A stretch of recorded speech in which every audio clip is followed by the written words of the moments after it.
Stop, hey, what stats sound? Everybody look what's going down. Welcome to the Bear Market Brief podcast. I'm your host, Aaron, and on this episode, we're exploring statistics, indicators, and, well, whether they're sound. You get it? Jokes aside, though, I think this is a critical issue. Understanding the data coming out of Russia and how applicable it may be is critical to understanding what's actually happening in the country. Joining us today to investigate are Miller and Andras Toth-Czifra. Chris Miller is author of Chip War, The Fight for the World's Most Critical Technology, a geopolitical history of the computer chip. He previously wrote 3 other books on Russia, including Putinomics, Power and Money in Resurgent Russia, We Shall Be Masters, Russia's Pivots to East Asia from Peter the Great to Putin, and The Struggle to Save the Soviet Economy, Mikhail Gorbachev and the Collapse of the USSR. Andras is a political and risk analyst from Hungary based in New York City and an FPRI fellow. His area of interest is state capacity and the use of data in the liberal regimes. He's a regular contributor to FPRI's Bear Market Brief, where he writes about Russian regional politics. So let's dive in.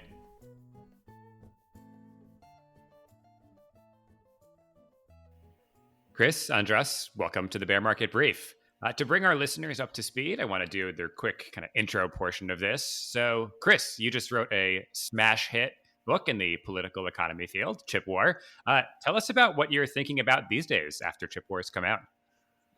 Well, I think one of the big questions right now is the impact of the export controls and the sanctions on Russia, because the Biden administration has talked a lot about the U.S.'s ability to limit semiconductor transfers to Russia and thereby degrade Russia's defense industrial base. But a key empirical question is, to what extent is this working? Yeah, I think that's relevant. So relevant that this is the focus of the episode. Andras, over to you. What's keeping you busy these days? First of all, hello everyone, and thank you for having me on the podcast. And I'm mostly interested in state capacity and regime capacity in illiberal regimes, and also data and the political use of data in these regimes, which is probably a heritage from my Hungarian provenance. So, turning to the question today. So, what I'm really curious about is there's, of course, lots of talk about what are sanctions against Russia trying to achieve? What does the West broadly, the collective West, as Putin might term it, but the United States and Europe broadly, what are they trying to achieve? And I think we're going to save that for another episode. But let's think about sanctions kind of broadly. There is a sanctions regime in place against Russia. How would we know if the sanctions were working? What indicators would we think are important? So let me start by proposing one, and hopefully in the next few minutes or 15 or so minutes, we can bat this around some. Let's start with one I hear thrown around a lot. Do you think the value of the ruble versus the dollar or euro, do you think that's a good indicator of the strength of Russia's economy or whether sanctions are working? And then we'll welcome your suggestions for other indicators following this. Chris, we'll start with you. Well, I think the ruble tells us certain information, but probably not the information you'd want to know if you're trying to assess sanctions, because the goal of the sanctions wasn't to create a balance of payments crisis in Russia, and it clearly hasn't happened. The goal was to degrade Russia's long-term growth and Russia's long-term defense industrial capacity. And the value of the ruble is not really an important metric in assessing either of those aspects. So I would sort of set aside the value of the ruble. It's an important question in Russian political economy writ large, but it doesn't really get you any direct purchase on the question of what effect sanctions are having. Yeah, Andras, any commentary there? Yeah, so building on what Chris just said, I also don't think that just looking at a ruble exchange rate will get you anywhere far.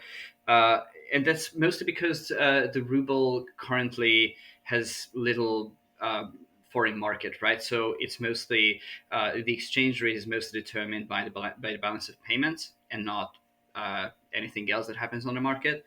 And so as long as Russia is able to export, but the imports are restricted, it is going to be strong. It's not going to tell you much about the actual state of the Russian real economy. And just to add something to what Chris mentioned about the goal of sanctions, I think that and maybe this will segue us into the next into what indicators we need to look at. I think when we talk about the purpose of sanctions, it is both to degrade Russia's ability to wage war, but also to show what the consequences are of such unprovoked warfare uh, for the country and for the elites. So, in that sense, it sends important signals, even as it degrades only the long-term productive capacity of the economy. It sends messages not to Russian elites, but also elites in other countries whose leaders might think of starting such wars. I think that's a good point and good context point here about the more international implications of the sanctions. But while we have you, Andras, why don't you tell us about some of the indicators you're looking at that you think might actually tell this story a little bit better?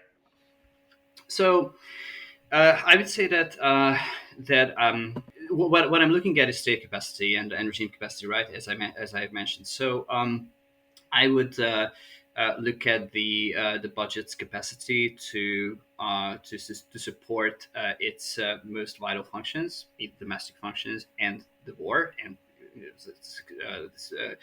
expenses on the security services, for instance. Uh, we have multi-level budgeting in Russia, so you would have to look at the federal budget as well as regional and local budgets to get a full picture of this.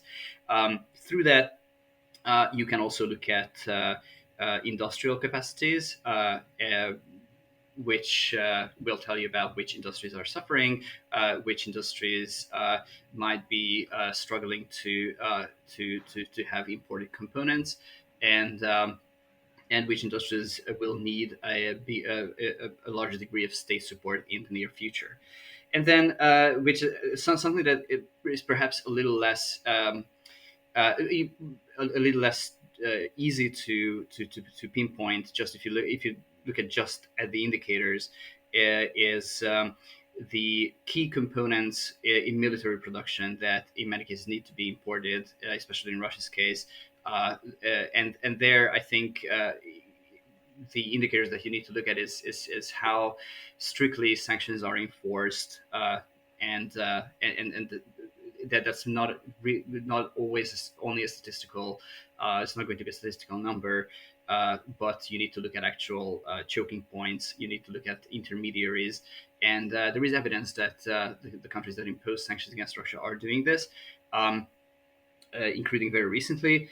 But when it comes to just the economic sanctions and their impact, I would look at first and foremost the budget, and then I would look at industrial decline, and then perhaps I would look at the upfront costs that sanctions put on the Russian economy if it wants to sort of reorient its production and exports to other markets. Chris, we'll come to you in a second, but Andras, just wanted to kind of pull a string that you mentioned about kind of defense production. Is there a way we could really know or measure that? You mean the imports that go into the double use imports? If we, let's say, Russia could no longer produce modern tanks or missiles, they wouldn't publish that statistic. So would we be able to tell?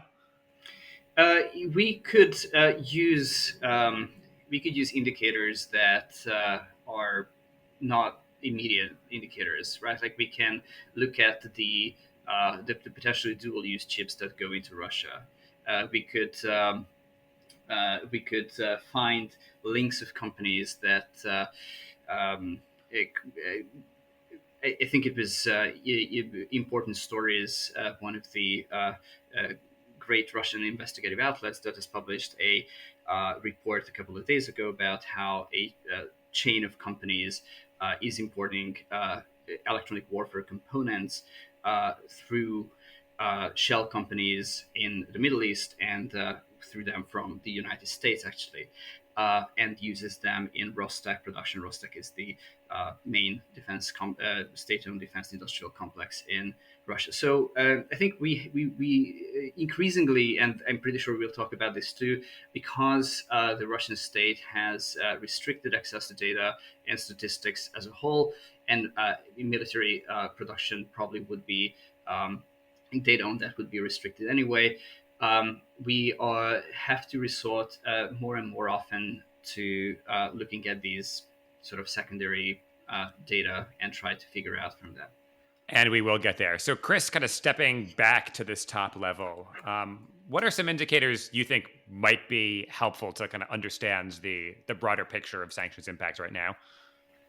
Well, the trick is since the defense industry is so opaque, and there's been some good research to try to unravel some of the opacity there, but the reality is there's still a ton of uncertainty. We can look at other sectors of the economy to learn a bit more about how other facets of Russian industry are responding. I think the auto sector is interesting. It's one of the worst hit of all Russia's industries under sanctions. I think the oil and gas production industry is also quite interesting, given its importance to Russia's long-term economic outlook. And then I think other major industries like steel, coal mining, woodworking are very important in certain regions, and so could have an outsized social impact, even if their aggregate role in Russian GDP is less important. And if you start digging into individual industries, what you find is some that have been really not affected at all. Construction, for example, has been shockingly resilient throughout the crisis, although it might be beginning to change right now.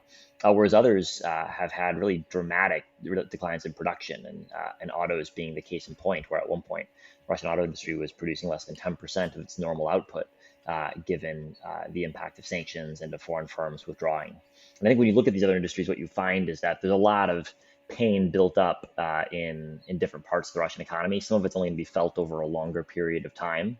But certainly this has been far from costless for Russia. And I think the political dilemmas that this begins to build up for the Russian leadership will only grow over time. Andras, any comments on that?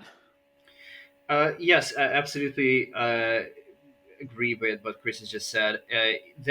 We have one. I think one of the misconceptions about sanctions and their impact on Russia, in at least what I see in the Western press, is that people have expected them to work at the same time, and even though the sanctions themselves have not did not enter force at the same time. So for instance, Chris mentioned the coal industry.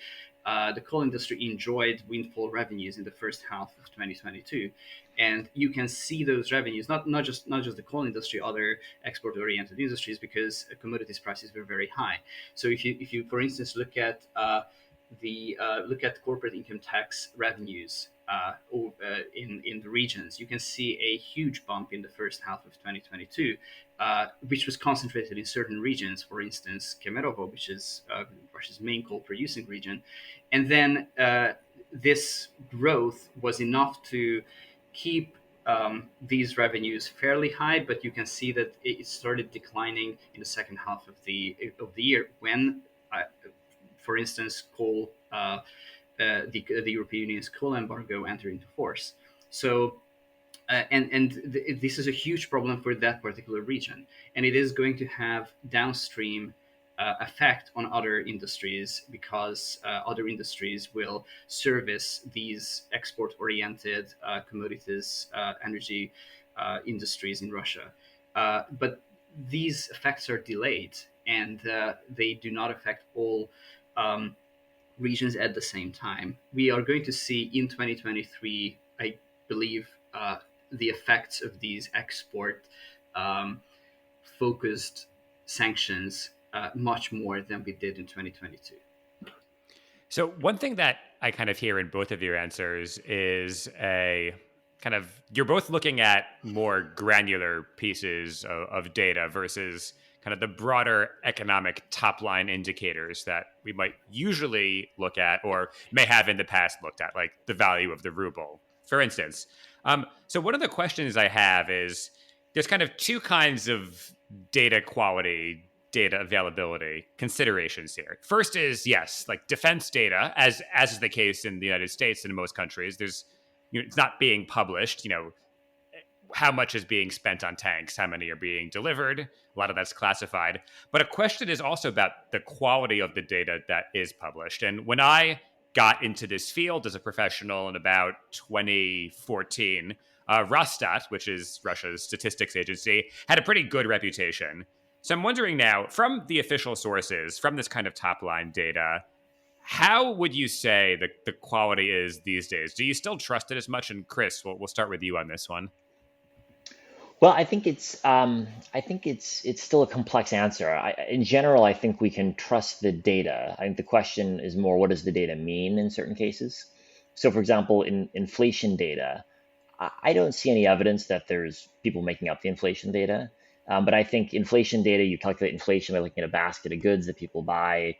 Now there's just a ton of goods that are no longer available, or are available with hurdles that were not previously there. And so calculating inflation when the basket is changing gives you numbers that probably don't allow for apples to apples comparison. So that's one big question: is the data being calculated in a different way by necessity, not because they're trying to fudge it, but just because the economic circumstances are so different. The second question is with regards to certain data points that in the West or in other advanced economies have meaning, but in Russia don't have meaning. So the unemployment rate is the best example here. Russia's unemployment rate basically never moves. It's sort of always constant because what we know from previous crises is that when companies want to reduce labor costs, they reduce bonuses and they have people work fewer hours. So layoffs are much less common, but it's much more common to have bonuses cut or salaries cut or hours cut as a way of labor market adjustment. And so the unemployment rate doesn't catch most of that movement. And that was the case in the 2008 crisis in Russia, was the case in 2014, 2015 when the oil price fell. And so here too, if you look at certain top level numbers like the unemployment rate, you're getting a picture that's not really reflecting what you think the unemployment rate reflects, which is the state of the labor market. That's not a data quality problem. That's just the way the Russian labor market works. And the third thing we get that complicates the picture is that there's a number of one-offs that happened last year that won't be repeated. So, for example, on the tax revenue side, there was a big one-off tax on Gazprom last year, which has had a really positive impact on budget revenue, but you can only do one-off taxes so many times. And so that's not likely to be repeated. And on the spending side, there were a number of really substantial increases to certain social spending programs, pensions, that I think are probably unlikely to be repeated this year as well, or at least likely to be unlikely to be at the same scale. And so that's again not a data quality problem, but it requires you to look carefully at the data to see what it's actually measuring. And I think those are kind of the key issues, which are not again people making up the numbers, but just the numbers being complex to interpret and maybe not showing you what you think they show you if you don't kind of dig pretty deeply into how they're calculated and what they're trying to portray. So more of a data applicability issue, in other Yeah, words. yeah, I think that's right. Andras, do you trust Rostat right now? Uh, well, I trust certain data from Rostad. I also think that when it comes to inflation and prices, there is no evidence. I haven't heard anyone saying that that data was tampered with. We do know that Rostad has changed quite a lot of times actually in the past couple of years. How it calculates income data, for instance, what are the real wages, and the reason one of the reasons why many people think that that's dodgy is that it has that there's a discrepancy between real wages data, real disposable income data, and retail sales data, growing discrepancy. And that can be explained by other explanations, but we don't know why that growing discrepancy is. So wait, can you explain the discrepancy? So is it, I guess, retail data is going up or down, and disposable income is going the other way? Yes, exactly. So like we would expect a larger real wages, real disposable income drop from the available retail data than what Roster tells us, and that might just be that when you look at retail data, you of course also need to separate food retail from non-food retail. It can just be that Russians are simply spending less because they are less they are less they want to they're less trusting of their incomes going up in the near future. Retail data is also impacted by all the people who have left or who no longer go out because of fear of being mobilized. All that, but what I mean is that we don't have a an all-encompassing explanation of why this happened, and at the same time we do know that Rostet has changed the way of calculating the data several times over the past years. So So it is this that creates distrust when it comes to Rostat data, and not just this. We also, if you remember, um, uh, the first 2 years of the COVID pandemic, and how there was a discrepancy between the officially reported mortality data versus the officially reported COVID mortality data, and how Rostat, at the beginning of the February invasion or shortly afterwards, stopped publishing mortality data broken down by age group, because it probably would have allowed investigative journalists to make informed guesses about how many people died in Ukraine. Um, so there is a sense that the way Rostat publishes data, and perhaps in certain cases also how they calculate data, uh, suffers from political interference. But to, to stress again, this is mostly an availability problem, and and only to a smaller extent is this a data quality problem, as far as I'm concerned. I think the other question for us to ask, which there's no clear-cut answer to, is when there are data quality problems, are they created in Moscow or are they created elsewhere? Because one of the big challenges in the past was that you had regions that were providing their own data that was fudged in various ways to make governors look good. And I think it's quite possible right now that dynamic is stronger than in the past. And I was struck by the Russian central bank recently calling for more data transparency, which to me suggests that they're concerned, the central bank is concerned that the lack of data transparency is allowing other parts of the government to cover up parts of the way they're doing business in a way that drags down the overall data quality and overall economic policy making. As the saying goes, measures that become targets cease to be measures. So, yeah, I think that's really interesting to see the central bank calling for that. And I think one of the things that gets lost in lost in translation here is that when the data about Russia is bad, it's not just bad for external observers. This could be the Kremlin may also have a worse picture of what's actually going on. So, final two questions for our final couple of minutes. Andras, you had, when we were planning out this episode, asked me to ask a question about unconventional data and some of the kind of less formal indicators that may be indicative here. So uh, tell us about the unconventional data you're seeing and what it might tell us. When it comes to unconventional data, what I mostly think of is that there has been an uptick in data leaks from Russian organizations over the past year. Uh, Part of this is linked to hacktivism and that sort of activity. But to stress, this is not unprecedented. Russian data had been notoriously leaky even before February 2022. The difference is that we see Russian organizations specifically targeted. And for instance, a couple of days ago, pro-Ukrainian activists said that they had leaked data from Gazprom, for instance, which it might be.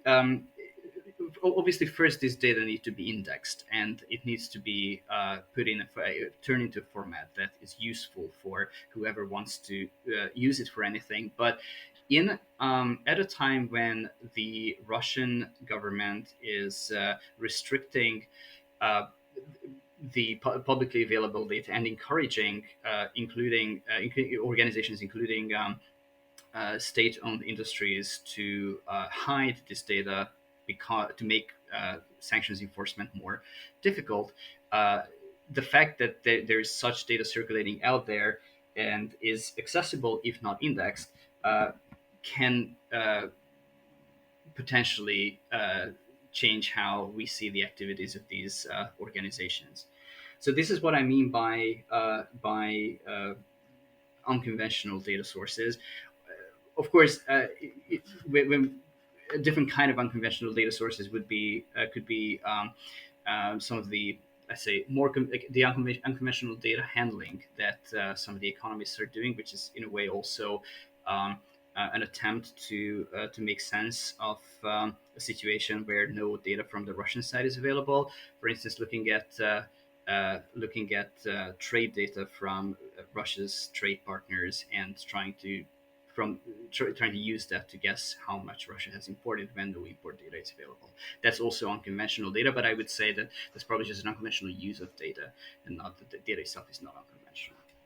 So we have time for our final question now. So wanted to ask both of you, starting with Chris. Now, of course, all data and indicators are great. We love all of them equally, but differently. If you had to pick one data point in particular that you're following these days, or would advise that people in the space or people not in the space who are curious kind of keep an eye on, what would you say your favorite or most powerful applicable indicator is?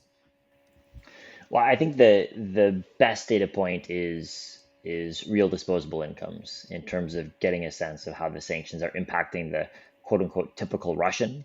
Now, it's still a bigger question as to what role does that play in feeding into the Russian political process. But for a society-wide impact of sanctions metric, that seems like a metric that gives you a pretty good sense of the impact of sanctions across the Russian society.